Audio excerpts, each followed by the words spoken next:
Paz do Senhor, adolescentes,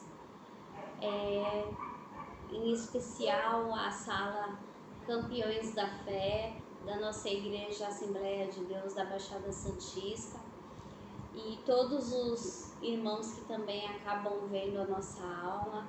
Essa aula é a última desse trimestre que nós abordamos o assunto sobre as cartas paulinas. E a lição de hoje vai se chamar Amizade, uma coisa boa. Ao longo da lição nós vamos abordar e detalhar melhor qual é o assunto dessa lição, mas nós sabemos que a amizade é uma coisa boa. E qual é o modelo dessa verdadeira amizade que nós viemos aqui falar e expor e estudar? A amizade que o modelo que a palavra de Deus apresenta. O primeiro modelo que a gente tem noção é sobre ali Adão no Éden, junto com Deus, que antes da viração do dia, ele tinha aquele momento de todos os dias dele conversar com Deus. E esses assuntos eram sobre o quê? Sobre tudo, sobre a criação, sobre os nomes, sobre tudo que ele estava vivendo ali naquele Éden. Então eram assuntos concernentes à vida dele. E só teve esse exemplo, vamos dizer, de contato com Deus? Não. Abraão foi o homem que foi considerado o amigo de Deus.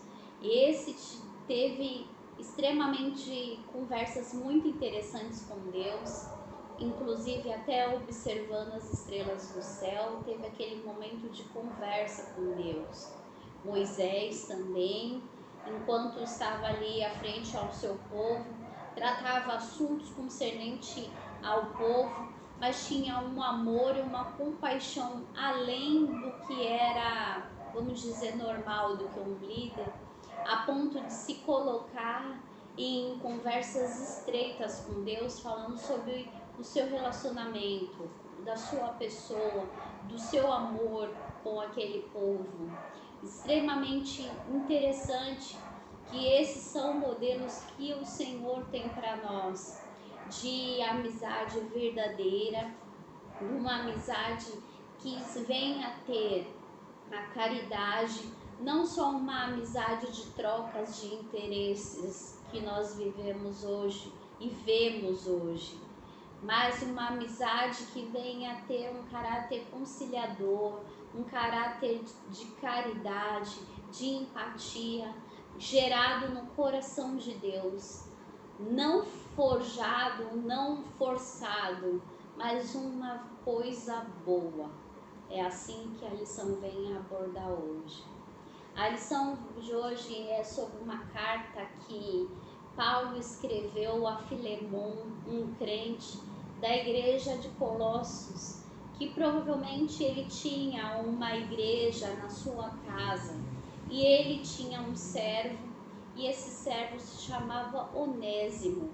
Esse servo ele fugiu, trouxe alguns danos a esse senhor que era Filemon, e mais tarde Paulo, estando preso, veio a conhecer a Onésimo e ele escreveu essa carta a Filemon, intercedendo e falando pontos muito certos, falando da mudança e usando aquele contato que ele tinha com Filemon sobre a sua amizade, e falando sobre Onésimo, ele se colocou como intercessor, alguém que estava mediando aquela situação de extrema delicadeza, né, que exigia. A nossa leitura em classe é a carta menor que Paulo escreveu, é a carta de Filemon, que começa a partir do versículo 8, tá? E fala assim: por isso, seu irmão em Cristo, eu sei que tenho o direito de exigir o que você deve fazer, mas o amor que tenho por você me obriga a lhe fazer apenas um pedido. E faço isso, embora eu seja Paulo, o representante de Jesus Cristo, e agora também prisioneiro por causa dele. Portanto, eu lhe faço um pedido em favor de Onésimo, que é meu filho, por estarmos unidos com Cristo, pois enquanto eu estava na cadeia, tornei-me o pai espiritual dele. Antes ele era inútil para você, mas agora é útil para você e para mim. Estou mandando Onésimo de volta para você, e com ele vai o meu coração. Gostaria de obrigá-lo a ficar aqui comigo, enquanto estou nessa cadeia por causa do Evangelho, a fim de que ele me ajudasse em lugar de você. Porém, não vou fazer nada sem a aprovação de você, para que o favor que eu lhe estou lhe pedindo não seja feito por obrigação, mas por sua livre vontade, que Onésimo tenha sido afastado de você por algum tempo, a fim de que você o tenha de volta para sempre. Pois agora ele não é mais um escravo, porém, muito mais do que isso, ele é um querido irmão em Cristo. De fato, para mim ele é muito querido, e para você agora ele é mais querido ainda, não só como escravo, mas também como irmão do Senhor. Por isso, se você me considera seu companheiro de trabalho, receba Onésimo de volta, como se estivesse recebendo a mim mesmo. Se ele deu algum prejuízo a você, ou lhe deve alguma coisa, ponha isso na minha conta. Aqui, com a minha própria mão, escrevo isso. Eu, Paulo, pagarei tudo, e claro que não preciso dizer com que você lembre que me deve a sua própria vida. Portanto, meu irmão, me faça esse favor, por causa da causa do Senhor. Anime o meu coração como irmão em Cristo. Ao escrever isso, estou certo de que você vai fazer o que lhe estou lhe pedindo, e sei que até você fará ainda mais. Paulo, ele era muito categórico. E o relacionamento que ele tinha com Onésimo, como irmão em Cristo, ele falou palavras ali que mostra o relacionamento estreito dele. Certamente era um homem que já tinha falado que quando Paulo pregou para ele, tinha devolvido-lhe a vida eterna. Deve ter partilhado de algumas opiniões nesse relacionamento, e tanto que ele fez lembrar nessa amizade. Essas amizades que a Bíblia, a palavra de Deus vem retratar aqui, vinha se estreitado enquanto no período missionário de Paulo.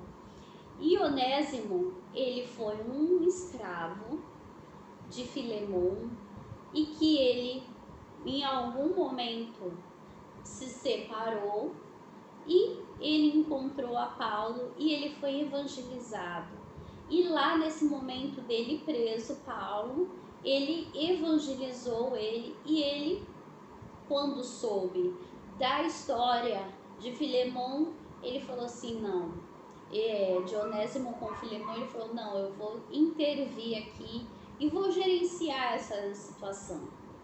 Hoje nós vivemos em um mundo que existe gerenciador de crises, vocês já ouviram falar isso?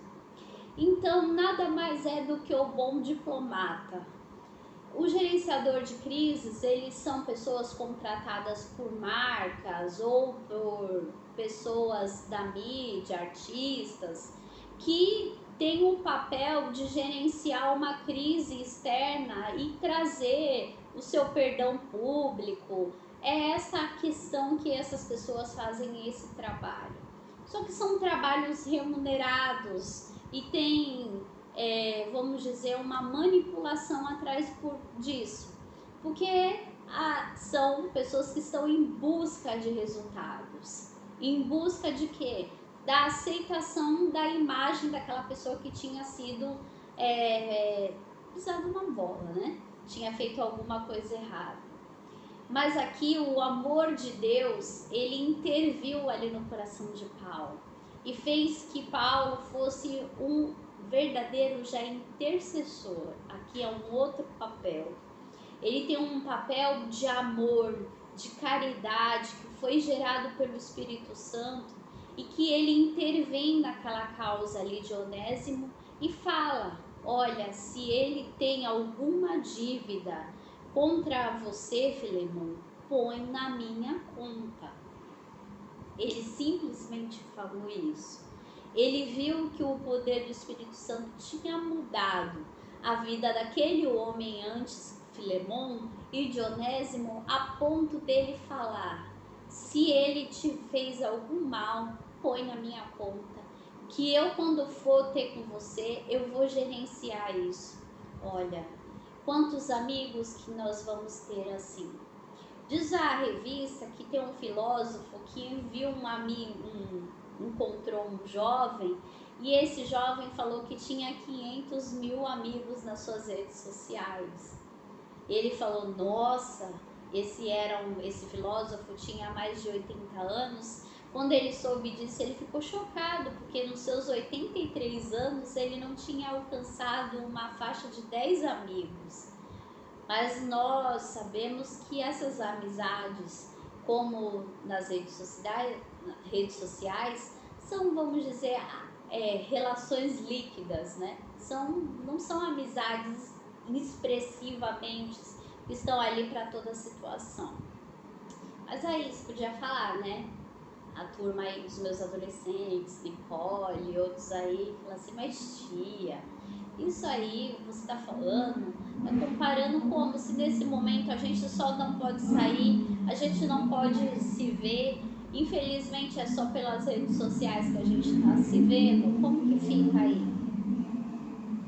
Mas em todo tempo ama um amigo e na angústia nasce um irmão. É esse versículo que a palavra de Deus fala. O momento de angústia, de necessidade, ali ultrapassou só a questão da amizade e demonstrou que Paulo era um irmão, tanto de Filemão como de Onésimo. Então, que nós venhamos pedir que o Espírito Santo venha nos ensinar a fidelidade de sermos bons amigos, a ensinarmos o espírito bom de ter esse fruto em nossas vidas. Vamos desenvolver da lição aqui. Vai falar sobre alguns assuntos, né? O amor como vínculo da amizade. Então, se eu amo meu amigo, eu não vou ter a tendência de debochar e falar assim, tem uma diferença, né? Na escola, o bullying, essa situação aí de você fazer em torno dessa amizade. Até onde essa amizade ela é verdadeira? Então a verdadeira amizade, ela tá como a base do amor. Porque se eu amo uma pessoa, eu não vou expor ela, ridicularizar ela em nome de uma satisfação pessoal. Isso não tá correto. A lição vai falando sobre a amizade vivenciada que Jesus falava ali com os 12 dele. Ali ele tinha um ciclo de 12 amigos que no seu ministério ele vem vivenciar quando ele esteve aqui. Ele escolheu 12 para ensinar como seria esse treinamento intensivo nesses 3 anos e meio acerca do reino dele aqui nesse mundo. E desses 12, mesmo assim, ainda teve alguém que não tinha, naquele tempo todo, não tinha sido gerado o amor verdadeiro dele. E ele o traiu. Mas Jesus se enganou? Não. Jesus sabia, tinha a onisciência como Deus e sabia que tinha uma falta de sinceridade ali nele. E em momento nenhum descartou a possibilidade dele se arrepender desse processo do que ele tinha feito através do arrependimento. a lição termina com o último tópico, que é bom fazer amizade. O que você tem feito para dar de manutenção nas amizades? As amizades que você vem gerando, que você vem conquistando ao longo do tempo. Como um cristão, o que você tem feito?